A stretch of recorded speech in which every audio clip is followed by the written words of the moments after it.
Zone Europe sur Sensation. Bonsoir et bienvenue dans Zone Europe sur Sensation, une émission enregistrée au Parlement européen de Strasbourg et réalisée en association avec TV78. Voici le sommaire de ce nouveau numéro. L'eurodéputée Michèle Rivasi sera notre invitée. Nous évoquerons avec elle l'utilisation des pesticides et ses dangers pour la santé et l'environnement.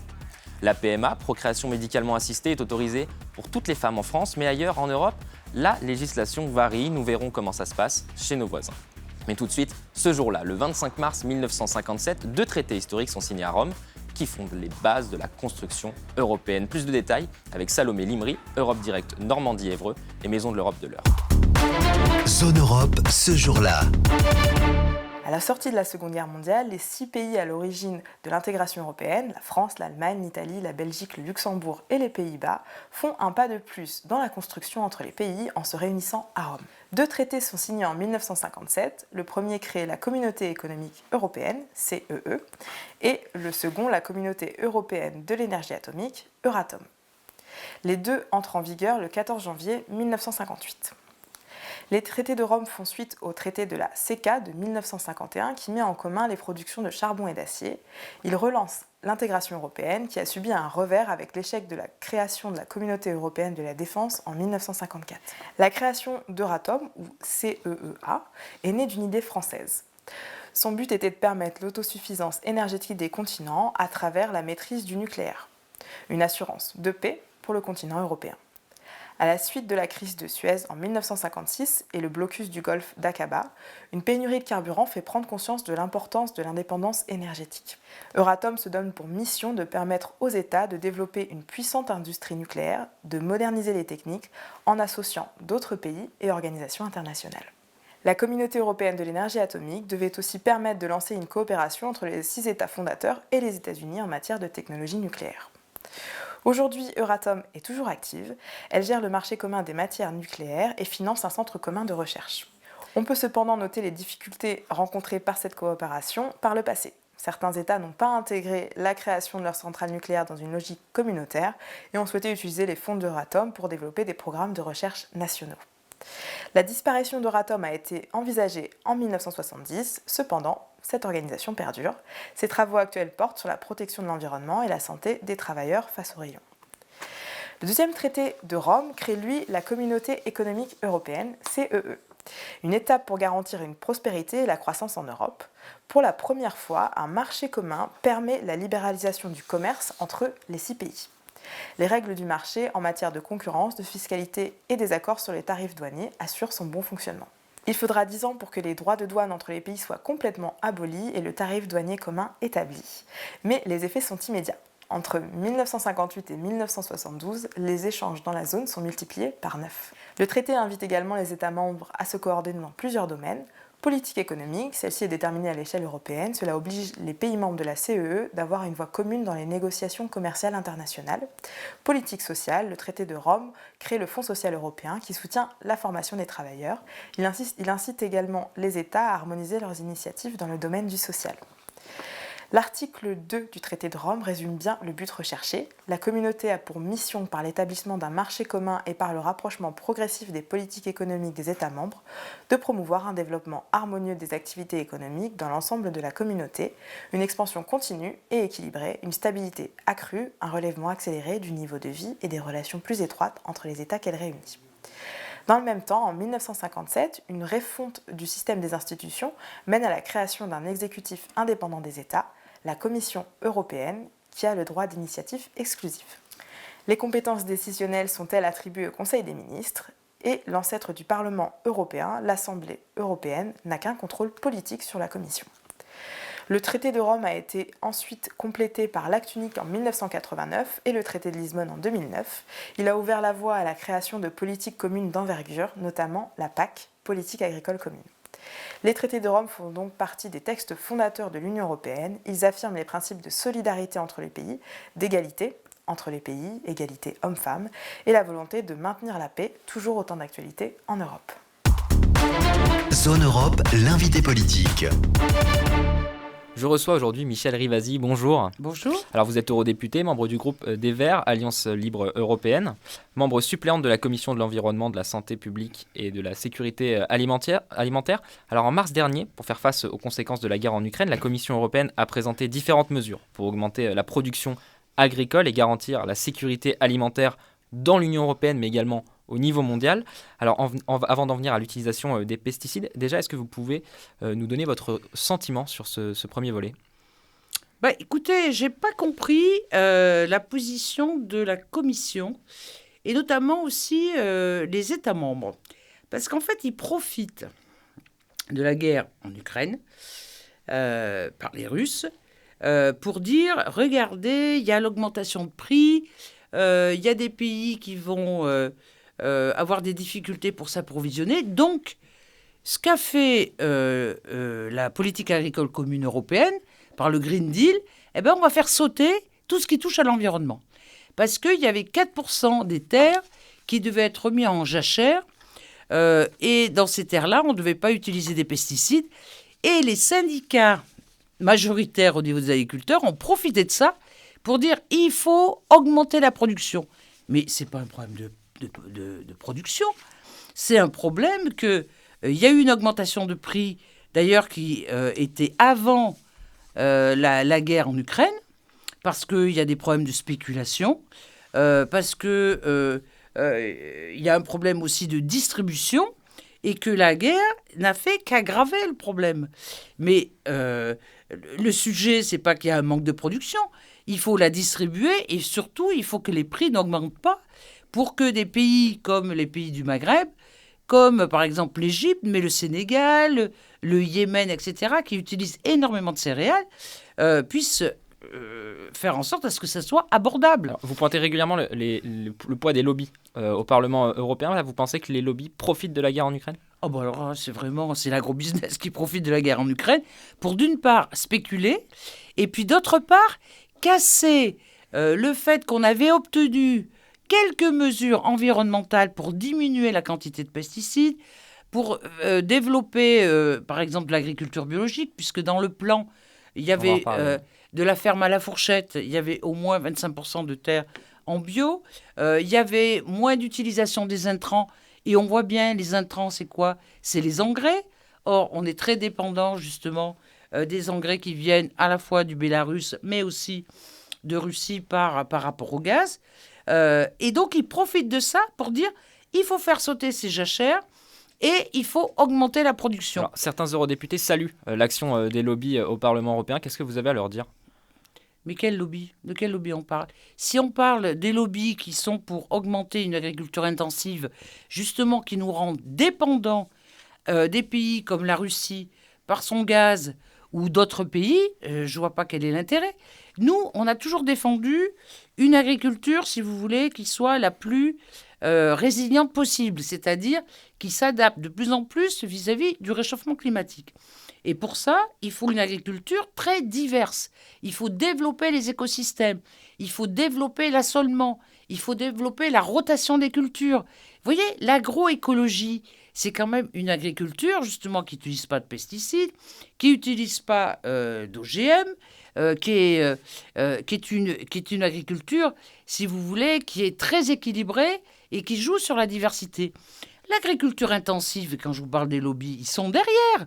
Qu'est-ce qu'ils veulent ? Ils veulent qu'on achète encore le plus d'intrants, ils veulent qu'on achète encore le plus de pesticides, ils veulent des semences, justement, que c'est les gros semenciers qui vous vendent des semences. C'est ça qui les intéresse. L'interdiction de réutiliser ses propres graines pour replanter dans les années suivantes, par exemple. Eh bien oui, parce que si vous achetez ces graines-là, vous n'avez pas la possibilité de les replanter l'année suivante. Alors, vous réclamez, vous le disiez, la fin des pesticides. Vous soulignez le fait que, notamment, l'exposition aux pesticides, c'est une menace pour l'environnement, mais également pour les droits humains. Alors, pour l'environnement, on le voit bien, mais est-ce que vous pourriez nous expliquer en quoi ça concerne le droit humain ? Eh bien, je vais vous prendre un exemple. Vous savez que moi, j'ai un combat depuis des années sur... Il y a une centaine de pesticides interdits en Europe, mais ils ne sont pas interdits de fabrication et d'exportation. Alors, qu'est-ce qui se passe ? Les lobbies, justement, des pesticides, les lobbies de la chimie. Eh bien, puisque c'est interdit en Europe, ils vont l'exporter en Amérique du Sud. Par exemple, le Brésil, c'est un des pays qui utilise le plus de pesticides interdits, ou en Afrique. Sauf que les gens, ils n'ont pas la connaissance et ils n'ont pas la protection pour l'utilisation de ces pesticides. Et même, par exemple, on le sait au Brésil, ils utilisent les pesticides pour chasser les peuples autochtones, vous voyez, les droits humains. C'est-à-dire qu'il y a une telle pression qui se fait à l'heure actuelle pour alimenter, par exemple, les élevages industriels de tourteaux, de soja qui viennent de ces pays-là, qui sont en train de détruire la forêt amazonienne.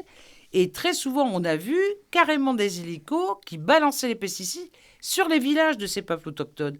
Donc, vous voyez que ça joue sur l'environnement parce que ça entraîne des maladies, ça entraîne des morts, mais aussi, ça chasse ces populations qui tombent malades et qui sont obligées de partir. Et ils ont de moins en moins d'espace vital, d'ailleurs, maintenant, pour faire en sorte à ce qu'ils puissent vivre. Ce que je voulais dire tout à l'heure, quand je vous disais que les lobbies jouent un rôle incroyable de désinformation par rapport à cette crise en Ukraine, il est où le problème ? On a vu, je vous ai dit, il n'y a pas de problème de production. Mais surtout, ce qu'il faut bien savoir, c'est que les élevages industriels utilisent la plupart des céréales qui viennent d'Ukraine et de Russie pour l'élevage intensif. Et nous, on dit, l'élevage intensif, quand on parle par exemple des bovins, il faut qu'ils reviennent au niveau de la terre. C'est quoi ces élevages où en très peu de temps, on augmente, vous voyez, la proportion de la viande, et souvent d'ailleurs pour l'exporter, non même pas pour l'utiliser, et ça nous utilise, vous voyez, ces terres-là.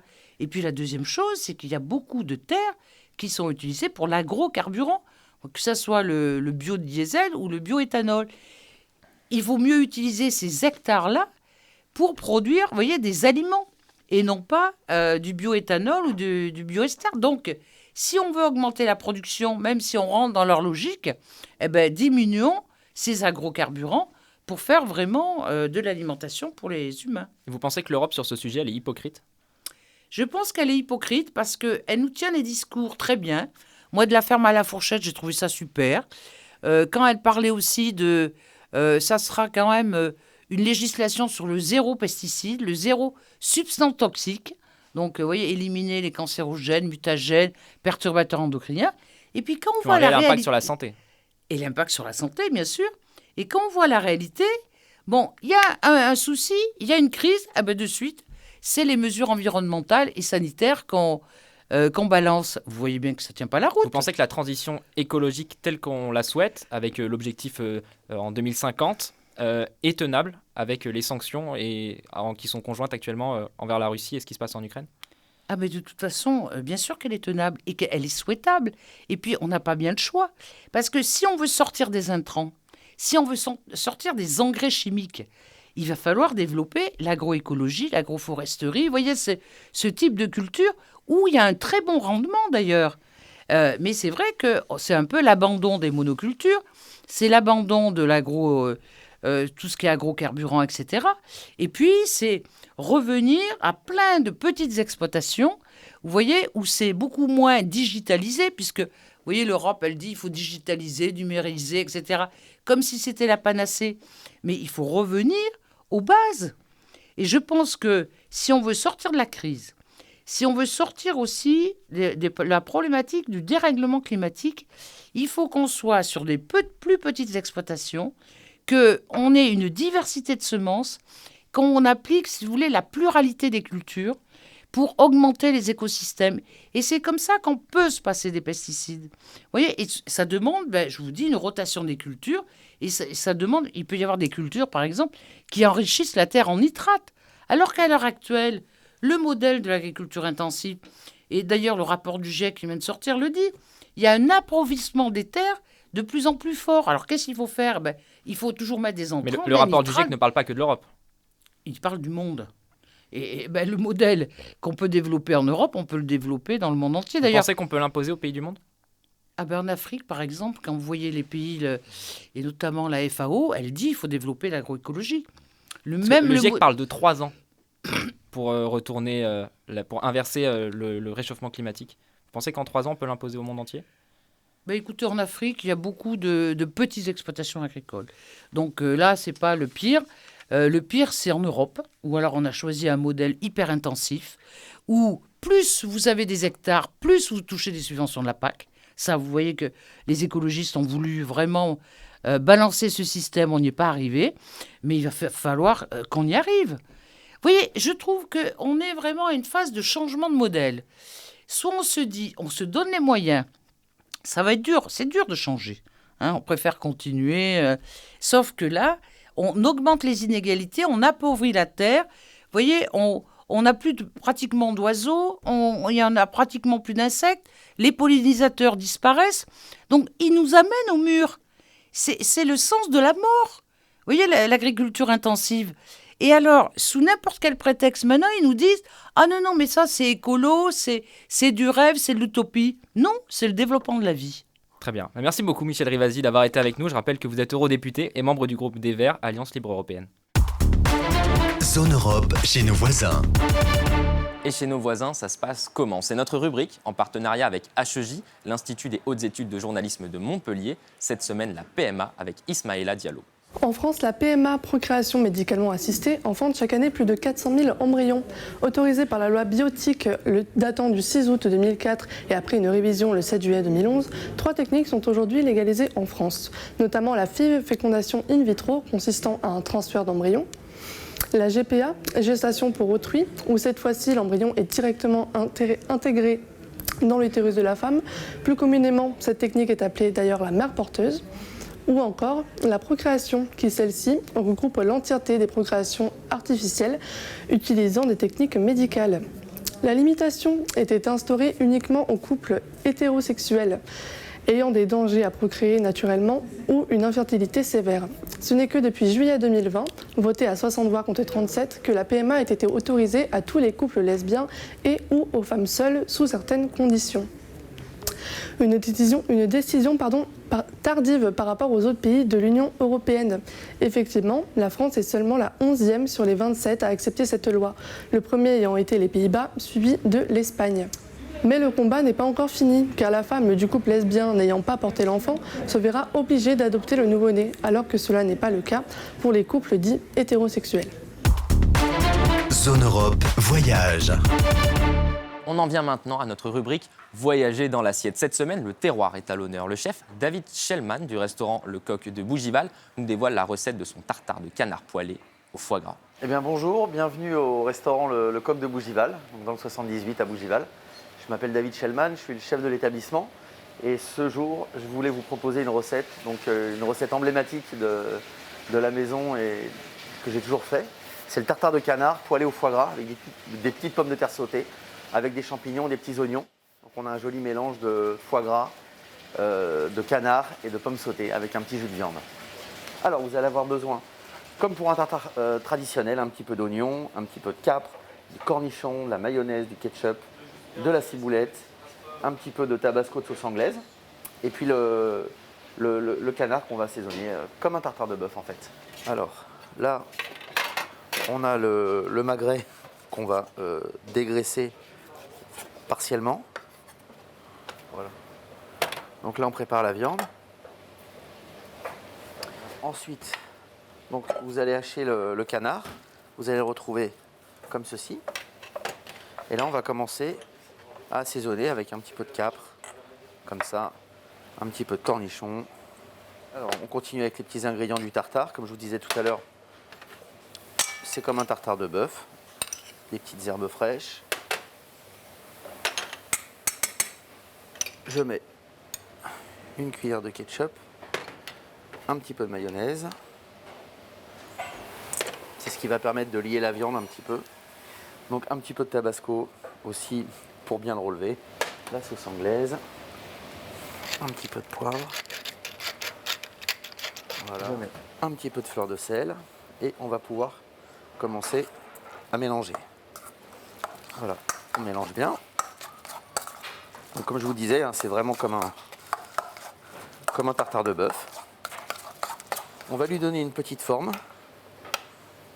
pour qu'il soit le plus régulier possible.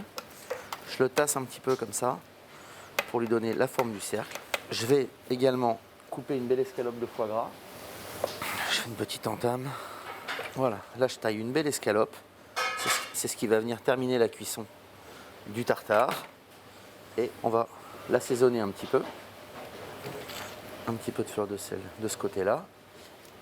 On va, dans l'ordre, commencer la cuisson des petites pommes de terre. Comme ça, on pourra venir poser le tartare de canard dessus.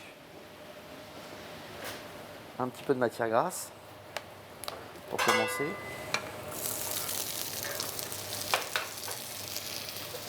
Alors, je vais rajouter un petit peu de beurre pour obtenir une jolie couleur.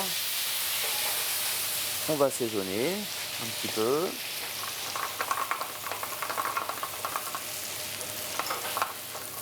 Je vais rajouter quelques champignons frais.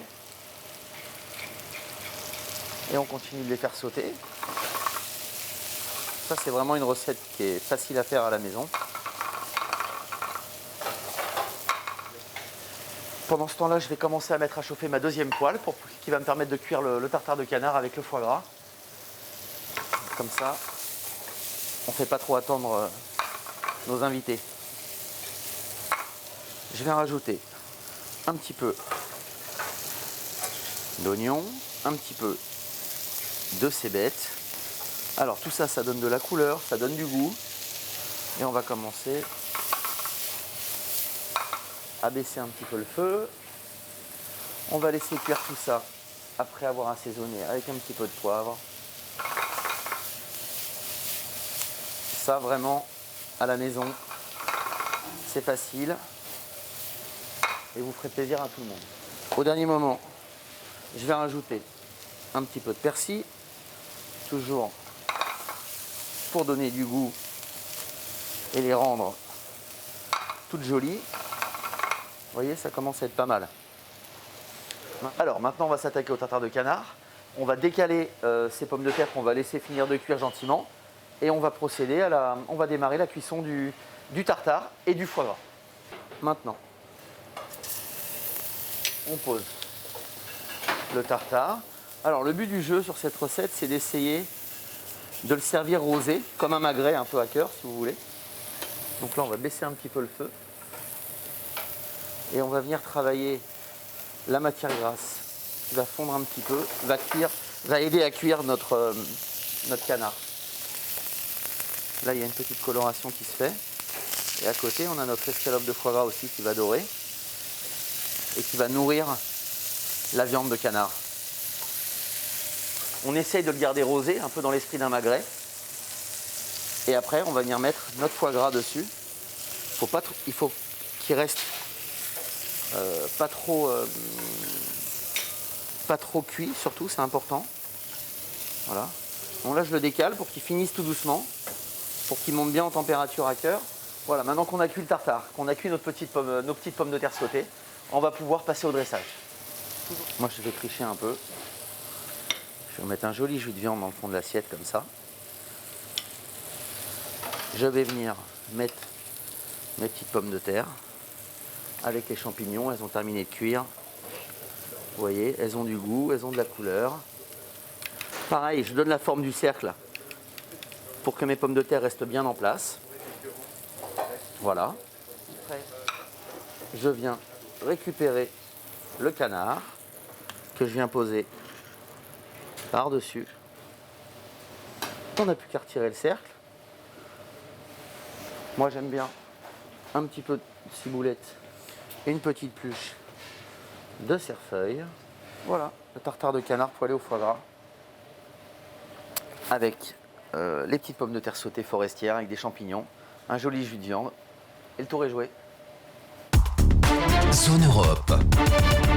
Les superstitions en Europe avec Evelyne Keller, auteure du livre 301 superstitions, petite encyclopédie des peurs et sagesse populaire chez L'Opportun. On s'intéresse cette semaine aux augures. Le monde antique était très superstitieux. Les Grecs, les Romains, et décrypter dans le ciel un signe qui pouvait être fatal, c'était une science. Ceux qui savaient lire ces signes étaient les aruspices et ils donnaient le nom d'augure, de bon augure ou de mauvais augure, tout signe qui pouvait être interprété comme ça. D'une manière générale, tout ce qui survenait de la gauche, qui se disait sinistra, nous on a gardé en vieux français sénestre. La gauche était négatif. Donc les aruspices regardaient le ciel tous les matins et allaient regarder ce qui volait. Si c'était des oiseaux noirs qui arrivaient de la gauche, c'était un présage extrêmement sinistre. Il fallait abandonner le projet qu'on avait. En revanche, si les oiseaux survenaient de la droite, la chance était plutôt là, même si les oiseaux étaient sombres d'ailleurs. On donne comme exemple célèbre César, qui n'a pas écouté son aruspice, qui lui avait déconseillé par le survol des oiseaux qu'il avait vus le matin où il est allé au Sénat se faire assassiner par tout le monde. Il n'aurait pas dû y aller. S'il avait entendu tous les oiseaux qui avaient volé du côté gauche, il n'y serait pas allé. Zone Europe, c'est terminé pour aujourd'hui. Merci aux équipes techniques du Parlement européen de Strasbourg. Vous pouvez retrouver cette émission en podcast audio et vidéo sur notre site et notre application Radio Sensation et aussi sur TV78. Rendez-vous la semaine prochaine. Très bonne soirée. Zone Europe sur Sensation. Zone Europe.